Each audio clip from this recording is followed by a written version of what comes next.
Here's Brody Brazil. I don't know how many times, if ever, an Oakland A's person has said, I've got no clue where this team will play their games for the next 3 seasons. I mean, right now, where is home for 2024, 2025, and 2026? And all of that, I guess, is assuming things could go as planned in Las Vegas, but what if they don't? What's the fallback there? There is so much up in the air. I doubt there's any pro sports team right now who doesn't know where their next 3 seasons are going to be. I mean, some of them might have plans or ideas, but at this point, it's not that. It's like a certain unknown. We do not have any idea where this team is going to be for 2024, 25, or 26. Let me start with the Coliseum, which is under lease by the A's through the end of next baseball season. So if nothing else happens, or if something does happen, they at least have this for 2024. And I know that I even said here on a prior video on this channel that maybe we could be watching the final season of A's baseball, 2023, here at the Oakland Coliseum. But the more it sinks in and the more time passes, I'm realizing how difficult that would be to pull all that off, to leave Oakland after this year and to go to Las Vegas ballpark. Like, it has some things, some upgrades that are very necessary, which we'll talk about, that I just do not think could be ready by next baseball season. Plus, 2024 is easy to do here, but that brings a whole different question. And 2 ways about this. I mean, what if something is signed, sealed, and delivered in Las Vegas, and you're still going to open up a whole nother next season? Like, how do you expect that to go? Not only an absence of pretty much anybody and everybody, but just sour feelings and frustrations. You're almost doing something you shouldn't be there. It just has a really wrong feeling about that. You really never see that in professional sports. I'm sure it has happened. I don't know how many times, like when a team is officially gone and then still playing in the old house. But so there's that. But also, what if nothing happens? Or what if there's further delay or confusion for the next couple of months? And then I guess that's more of the same of what we've been accustomed to. But obviously 24 for me, now becoming more likely that this team plays here. Their scheduling with Major League Baseball, that's got to be figured out in the coming months. Like, they've got to figure out where other teams are going to fly to and make a proper schedule for them. Which state are you coming to out west? California and the Bay Area or Nevada? So all of that has to be figured out. I do think that, if something in Las Vegas stalls and the A's need more time, and potentially if there's any conversation with Oakland again, yeah, of course. I think the Coliseum brings the olive branch out and says, all right, well, so long as you're thinking about staying in Oakland, yeah, we'll figure you out for 25 and 26 or whatever you need. Obviously, that would be, I would venture to think that is no problem at all. But should there be something decided away from the Bay Area, 24 has got to be the end. Now, let me also throw this idea out there for conversation because I heard it. And at first I thought, well, that might be interesting. It's a possibility, but they can't be a team that goes and plays in a third city for a couple years, because where would that third city be? What is the major league ready facility like right now that is not hosting, a major league team? Super difficult. Logistically impossible. I feel like if this were basketball or hockey, maybe there's just more arenas, but like a proper baseball stadium that a major league team would need and use. I don't know where else they could go. Kind of a weird situation here when you break it down that way. So the Coliseum part of it, now let's get to the Las Vegas ballpark, part of where the A's might play for maybe 25 and 26. And sure, you know what? If they've got something inked in Las Vegas, and yeah, this is probably going to be their home. No, you know what? This is definitely going to be their home if they're moving down there. And you know what? As soon as they play a game there, I don't think they'll ever come back here. Like, that is the point of no return, because moving down there means that some other things, right, have happened that really seals the deal down there. But from what it sounds like, the A's and Aviators, because I've heard this agreement mentioned a couple times, this deal mentioned several times. I don't know the specifics of it, obviously, but what it sounds like is that the A's have told the Aviators, no matter what, you guys are staying here. We want to play at your ballpark, though. We want to share Las Vegas ballpark with you. Now, this is an interesting one because it's a brand new facility. Little did they know if they could redo it again, they probably would have put more clubhouses in there or better lighting systems for Major League Baseball. This is a minor league stadium. Like, it's a really nice minor league stadium. In fact, it's one of the newest and best out there.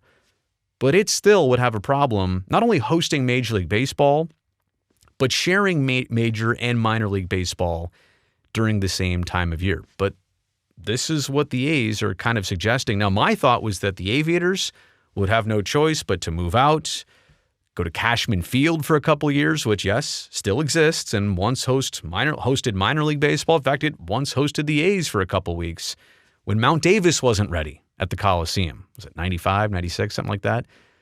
But apparently the Aviators say, we love this place. We've built this place for us. No way in heck are we moving away from here. So we'll share. Okay, so here are the issues with Las Vegas Ballpark. Number one, their team president has already said that they can't play on the real grass they currently have. They already have enough issues with it through 60, 70 home games, and if they have to play 150-something between the A's and Aviators, they're going to have to make it artificial turf. Think about this for a second. Artificial turf, daytime, summertime, Las Vegas. Like, grass is already hot enough. You tell me what the MLB Players Association would have to say about that for 2 years, right? That's a serious complication. They don't have enough clubhouses. The team president has already said that. He thought they might need to add some clubhouses across the street.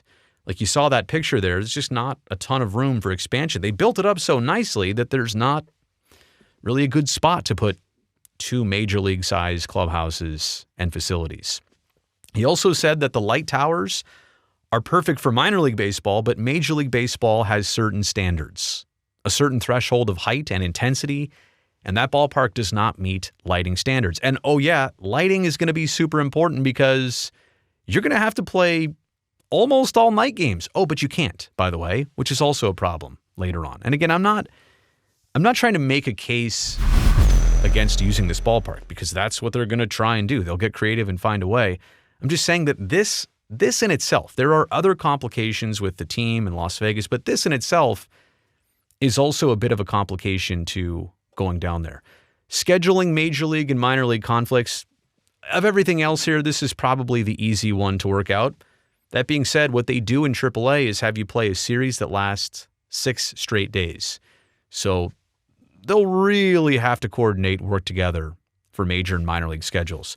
Okay, getting back to the whole day and night game situation, when you have a 6-game series, you only have one getaway day at the end. And usually it's on a Sunday. So you play a Sunday day game. You play one day game a week. Yeah, in July, in August, and it's 114 out there, but it's just one time a week. So you kind of muscle through it. Problem is, in Major League Baseball, no, you don't play 6-game series. You play 2 or 3 or 4. So you have 2 getaway days, like at your home ballpark, usually per week, because the other team needs to get on their plane and go to the next city. You cannot have the other team playing all night games or almost all night games like they do in the minor leagues. You just can't do that. They need to go. So it's going to force them to play a normal amount.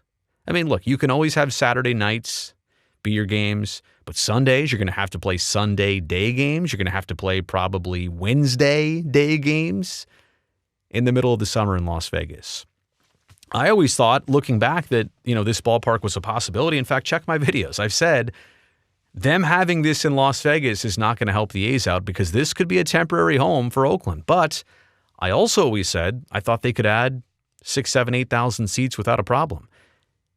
The Aviators have said that seat expansion sounds extremely unlikely for a couple reasons. Number one, just not structurally or logistically possible, but they also don't want to build something that they'll have to take down. They love what they built here, and they don't want to ruin it for a couple of years to unruin it and try and compete for fans. So it does seem like seat expansion is unlikely at this point.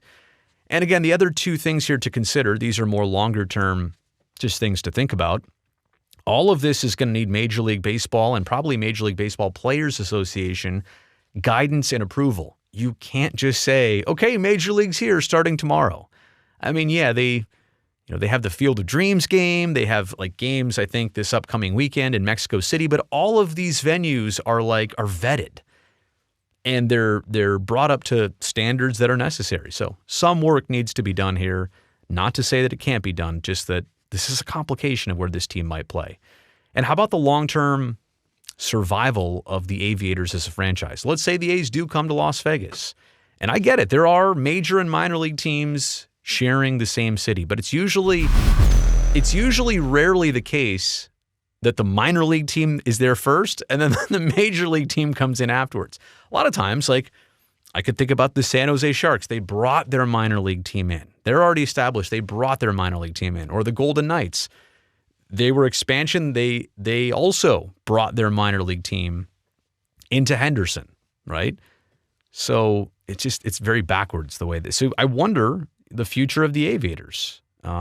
Side story, how will they be able to survive if, in fact, the A's move down there? So it's crazy. I guess the options are this. Coliseum, a neutral site, like a third-party site. I think that's really impossible. And then Las Vegas Ballpark, which comes with a lot, right? And definitely does not seem like all that. Like I spelled out what needs to be done. All that would have to happen in the next, 8-10 months, realistically, of less than that to be fully ready for next season. So where will the A's play even next year, let alone 25 and 26? As of right now, couldn't tell you.